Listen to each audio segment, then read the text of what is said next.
All right. Hey, everyone. Have you ever wondered how you find the absolute best possible outcome in, say, an economic or social model? Well, there's a name for that. It's called optimization.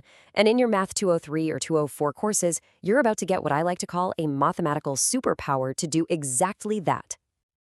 So, this is really the big question, isn't it? I mean, we're not just looking for a good outcome. We want the best one. We're talking about the most profit, the lowest possible cost, the greatest impact. So how in the world do we pinpoint that single perfect value, with actual mathematical certainty? And it turns out this optimization question is right at the heart of the social sciences. In fact, your textbook calls it one of the most important applications of derivatives for research in your field. And trust me, there's a very good reason for that. Just think about it in terms you already know. You've got an economist, right? They want to maximize a company's profit. Or maybe a political scientist who's trying to figure out the exact moment a candidate's public support will peak. A sociologist might be looking for a policy that gives the absolute maximum positive effect. See the pattern? They're all asking the same kind of question. And that's the connection to math. All of those real-world goals can be modeled as functions. Profit is a function of price, right? Public support is a function of time. So the whole challenge is finding the one input that gives you that peak or that valley, that absolute maximum or minimum value of the function.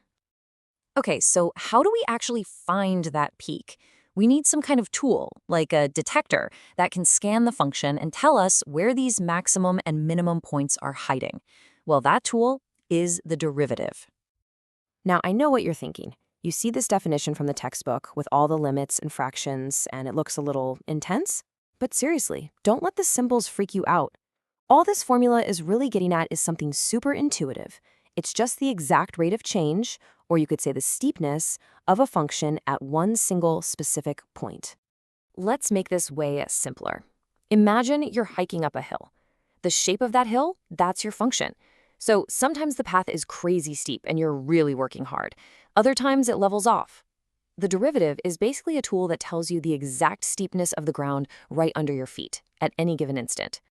Okay, so stick with that hill analogy. Our goal is to find the highest point, right? The very top. So think about it. What is the ground like when you are standing at the absolute peak of that hill? It's perfectly flat. For that one split second, when you're at the right top, the ground isn't sloping up, and it's not sloping down. It's flat. The steepness, the rate of change, is zero. And that right there is the big aha moment. The maximum and minimum points of a function happen exactly where its rate of change, its derivative, is zero. So this amazing insight gives us a really powerful practical method.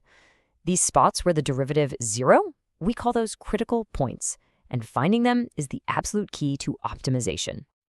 I love this quote.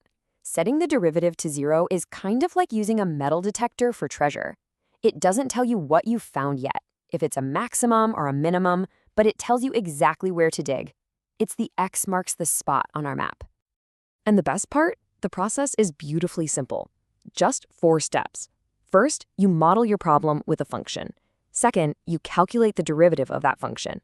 Third, you set that derivative equal to 0. And finally, you just solve for the variable. That's it. That solution is your critical point. It's your potential best outcome. Okay, theory is all well and good. But let's see this thing in action. We're going to walk through a concrete example straight from your textbook. Let's watch how an airline can maximize its revenue using this exact 4-step method. So here's the deal. An airline has a discount flight. The price for each ticket is 1,000 minus 2x, where x is the number of people who sign up. So the more people who join, the cheaper each ticket gets. The airline's big question is, what is the magic number of passengers that's going to bring in the most money overall?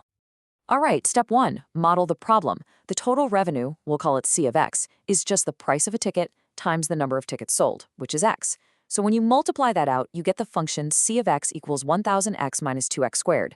This function right here, that's our revenue hill we're trying to climb. Okay, step 2 is to calculate the derivative. If you use the power rule on our revenue function, you get C prime of x equals 1,000 minus 4x. Simple as that. And remember, this new formula tells us the rate of change of the revenue. It's our steepness detector. And now for the magic step, step 3. We are looking for the peak of our revenue hill, right? That perfectly flat spot at the very top. So we take our derivative, our slope measuring tool, and we set it equal to 0. And finally, step 4, we solve it. A little bit of quick algebra and you find that x equals 250. There it is. That's our critical point.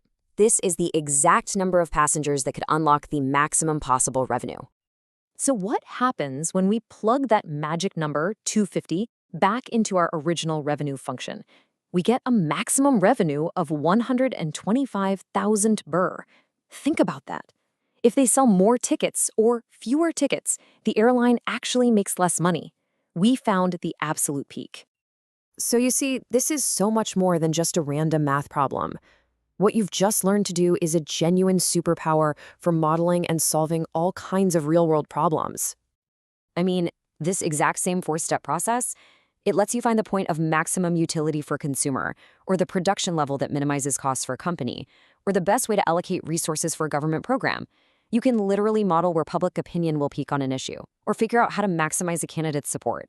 The applications here are just endless. So as you keep going in your studies, never forget the power of the derivative. You now have this fundamental tool to find the best, the most, the least, the absolute peak. So the only real question left is, now that you have this tool, what problems are you going to solve?